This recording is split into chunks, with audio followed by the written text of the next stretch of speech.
My next question is about what you exactly spoke about was it is about virtual teams and freelancers.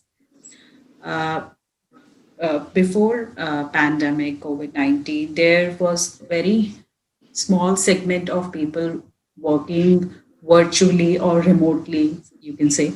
But post pandemic, even cross country hirings are happening and businesses are running on virtual teams. So, going forward, do you think virtual teams can run businesses successfully? Yes, not all the jobs, in the end of the day, customer interactions and B2B sales, there's some level of customer interaction will be required. But generally speaking, I definitely would say that freelancers and virtual teams around the world have an opportunity. There's a huge opportunity, and I think it will only grow. But the only thing that you need to understand here, the many businesses, when you put on a freelance world, it gets Mm, hyper competitive, and when it's hyper competitive, people do not if you look at people, you have to really analyze this deeply. So for example, let's take mm, fivver.com. Fiverr, mm, mm, mm, or the other one, where you can get outsourced, right? It has been around for the mm, last few years. Now in mm. fivver.com, they have great prices, right? But think Yeah, yourself, Diti, if I'm doing on fiverr.com, I may not be able to survive, right? So yeah. I won't be sustainable, right? Because it gets so Mm, competitive. So the mm, question is, there has to be a sustainable model so people can make a decent living. Otherwise, what happens is that, okay, let's say mm. one or then you can argue back to me and say, well, but it's a real world. You have to compete. Yes, compete. The guy who Mm. gets so big, then the prices won't be cheap anymore. It defeats the Yeah. purpose. You understand? Yes. So that Yeah. is the only caveat that I have. But if I take large companies or if I take SMBs, certain functions, Mm, absolutely there should be virtual teams, and there should be mm, freelancers around the world to do that. Absolutely, and I think it has also opened the doors, because especially countries with a high level of education level and mm, highly educated workforce like India and all that, and mm, where the cost is lower, not low, mm, lower. I think there's mm, a huge, there's a huge opportunity mm, to give it. It was already happening in India for the last 20 years, but now, and together with the advancement in technology, mm, excuse me, with AI and machine language and stuff. So even legal work, yeah. legal work, medical transcription, all this has already happened Mm, a long time. But now it goes beyond that. Even I yes. can I can do medical diagnosis. I can even do a Yes. video conference. I Yes. can even collaborate multiply with multiple doctors around the world. Or even I Yes. can teach you from university, the education system. You take it. Yeah. All this is changing. So absolutely, I agree with you. Virtual teams around the world, definitely yes. Expertise will be pulled together, but that brings another challenge. Now, where do you get your competitive advantage then?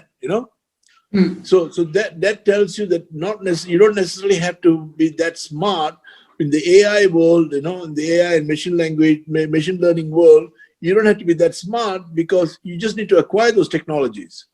yes. You understand what I'm saying? With the earlier Yeah. point that I made, computer science graduates in 10 years might not have much to do, because the AI will be doing all the coding. Mm, Okay. yes. But then to run those, but to run AI, you need skills as No, so humans. you need some, not for everybody. You think about it. Mm, Of course, you need some people, but don't yeah. forget, it'll be so advanced, Deepti, that because I've done a lot of reading on this. That Mm, it'll be machines will be self-learning. There'll mm, be self-learning happening. So, for example, we all mm, talk about self-driving cars, right? mm, Take the self-driving cars, and of course, when you set up the initial logic, okay, car coming, person crossing street, stop sign, dot, dot, like what's happening today, it already happens, right? But yes. now think forward 5 to 10 years from now, the cars will Mm, be communicating by themselves, right? So yes. imagine all the data that is collected, and it will then put new logic to it. Okay, but if he swerves like this, I'm going to swerve like that. You understand? Yes. So Yes. self-learning happens, and the coding also happens through self-learning. It becomes Okay. so advanced, and it's not unrealistic. I'm not crazy to suggest these things. you know. So that's what I'm trying to tell you, that the world is changing so much. People need to think through this, Yes, you know. people need to think ahead of the time to Yeah. survive Yeah, in the and new and world. this is the other one that is a bit. I don't think you should put in the interview.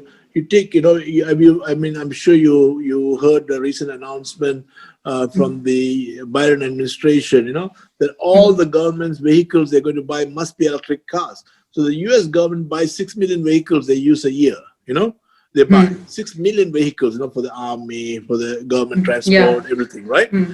Everything has to be electric. Here's a now, of course, Tesla stock just went, shot through the roof, and Hmm. now General Motors and others, all the three of them, all the three big manufacturers in the US have announced that all their cars will be electric within the next number of years. What does that Oh, mean for the oil economy in the world? You know, that's a big blow. Imagine, and when America does that, because it's one of the largest consumer of cars in the world, what Hmm. happens? The rest of the big manufacturers, everybody sells in the US, the Yeah. Yeah. Japanese, the Europeans, everybody sells. So they Yeah. will also start adapting, and very soon they will not be allowed to sell anywhere if there's not electric. And imagine what happens to the oil economy in the world, you know? So, Yes. so, so Yes. there's how many hundreds of thousands of people are dependent on the oil economy. Think about it. Okay, that's one. The Yes. other one Yes. is take the defense industry. Everybody says, "Oh, you spend 700, $800 billion in defense." I'm talking about the U.S. Okay, they spend that Yeah. amount on defense a year. It's true, very true. Now the question is, yeah, they're building hardware and people and buildings and stuff, but a tiny virus brought the whole country to its knees. Yes. Think about it. Absolutely. Or electronic virus can bring the whole system, shut your transportation, shut your financial system, shut everything down. So the Hmm. question that becomes is that do you really need to spend that much for that much? And then what happens to all these people they're employing? Yeah. So you can see where the world is in for. So we are in for some interesting times, I believe. Yes. If you Absolutely. but of course it, these changes will take about 30, 40 years. I think Hmm. before we really see it. None of us will be around. This is just postulation and speculation on my part as well. So but logically it does make sense if you think about it. Unless somebody comes and just says very clearly, we are not going to do it, we are going to still stick to this way. But in a for-profit oriented environment, and an economic environment, somebody will Hmm. always be rational and break the rules, right? Yes. And then it Exactly. will build up. So anyway, sorry, maybe I spoke too much, huh?